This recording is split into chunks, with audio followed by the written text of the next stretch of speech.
Hej alle sammen. En lille opdatering fra Maxi Life. Vi har fået et par nye venner her i Frankrig, som hedder Stefan, Tanja og deres hund Brutalis. I dag der har vi planlagt at tage en tur på stranden sammen.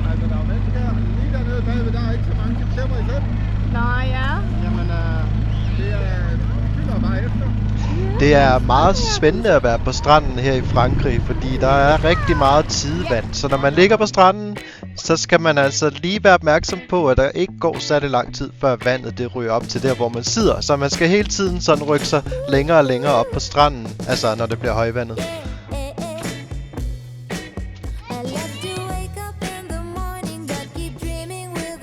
Det havde vi det faktisk lidt sjovt med. Men til sidst så blev det altså også lidt træls, at man skal blive ved med at rykke sine ting. Men Josefine hun hyggede sig, og hun badede det meste af tiden.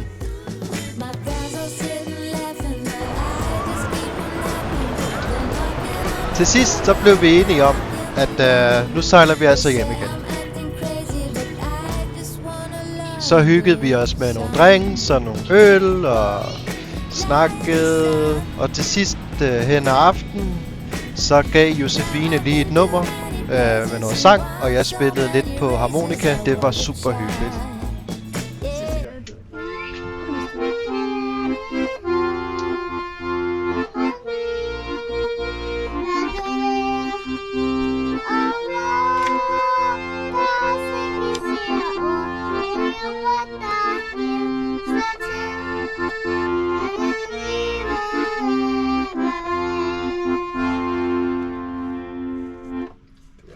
Simpelthen så dygtig, skat. Det synes jeg. Ja. Prøv lige at stille det. Kæft, hvor det plager det der. Tidlig næste morgen, der skulle det blive helt vindstille. Og Stefan har fundet et rigtig fedt ankersted. Så vi skal for første gang ud og prøve at lægge anker. Stefan mener, at vi skal sejle om kap, selvom han har Danmarks hurtigste båd, og jeg sejler i en tung maxi.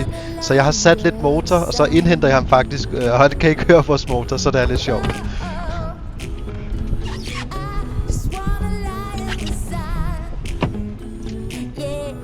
Good morning. Jeg prøver lige at se, om jeg kan fange dem på deres VHF. Er du ikke på kanal 5? Ja, det er glemt.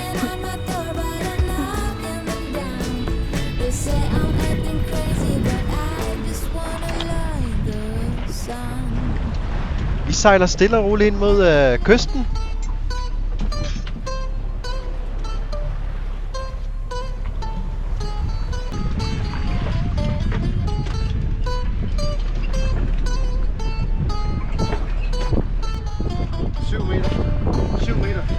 Jeg har dem lige med på min telefon, så de også lige kan følge lidt med i, hvor dybt det er, når vi kommer derned. Vi får smidt vores anker, og vi sejler ind mod kysten. Kan du se ud, der skal dit herovre?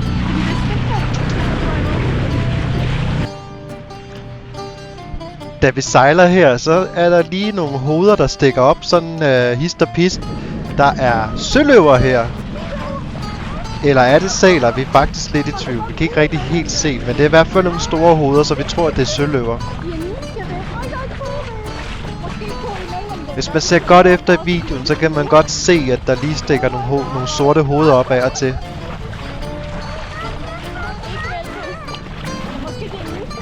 Det var en lidt spændende oplevelse.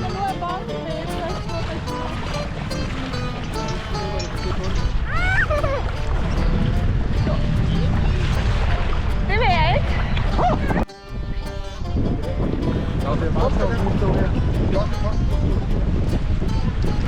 Altså dem der ligger et papir stykke deroppe, de er lidt mere hissige, de siger, at man hører. Nej. De siger sådan nogle lyde. Nej. Det skal komme tættere. Kom forbi. Det må ikke rigtig lade.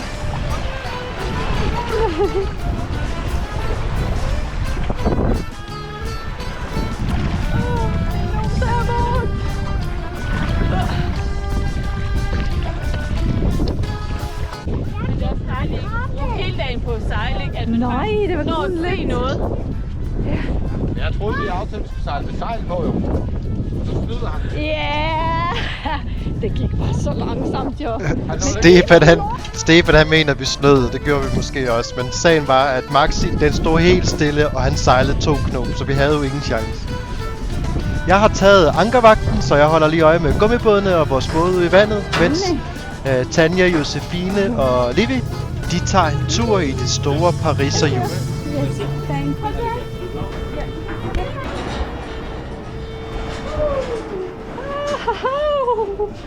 Så jeg håber, at de lukker det også. Wow.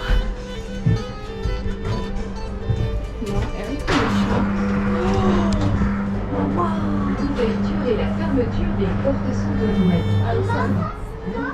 C'est bon.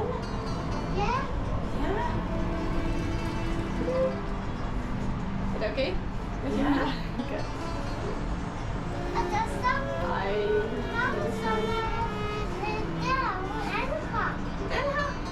Man må heller ikke putte sin hånd ind imellem. Og man må ikke stå op og sidde på sædet. Jeg har et eller andet på fransk. Jeg forstår faktisk ikke, hvad han siger. Jeg er ikke lige så god til Har du fransk. prøvet det før? Da de kommer retur ned på stranden, så har det blæst op. Og det bliver faktisk lidt problematisk nu. Det var ikke nemt for os at komme ud med gummibådene. Vi blev fuldstændig gennemblødt alle sammen. Vi er meget glade for, at Josefine hun har fået våddragten på, så det ikke var så koldt for hende. Da vi kommer ud til bådene, og vi når faktisk kun lige ind og få noget tørt tøj på, så kan jeg høre, at Stefan han råber udefra, hey, hey, hey! Vi kommer ud, og bang, hans båd rammer ind i vores. Hans ankerkæde er knækket, og der sker faktisk det, at hans reb fra gummibåden til hans båd, det sidder i spænd ude i stævnen af vores båd. Så de kan ikke komme fri, de sidder fast i os. Til sidst må de så cutte linerne til gummibåden. Jeg når lige at få fat i gummibåden, og nu kan I så se, hvordan jeg får firet den tilbage til deres båd. Der er kommet uventet meget vind, så vi bliver nødt til at sejle i nærmeste havn. Desværre er nærmeste havn 6-7 timer væk. Og faktisk kommer det til at tage hele 8 timer, fordi nu har vi både modvind og modstrøm. Vi sejler hele aftenen, og det er en hård omgang for vores motor. Hen ad aftenen, så kommer vi til havn. Men vi kan ikke få lov at sejle ind, fordi nu er der åbenbart en færge, der skal sejle ud, før vi må komme ind. Jeg har flash på. Hjælper det nu, eller? Det er heldigt, at vi har Goodspeed i front, fordi han har en radar på, og han kan se alle de fiskenet, der er lagt ud. Ellers så havde vi ikke en chance for at se dem. Næste morgen er alt godt igen. Og solen skinner. Og vi hygger os. Vi har fået en nabobåd, som har en kat ombord. Vi tilbringer rigtig meget tid her. Det er også derfor, jeg ikke er kommet op med så mange videoer.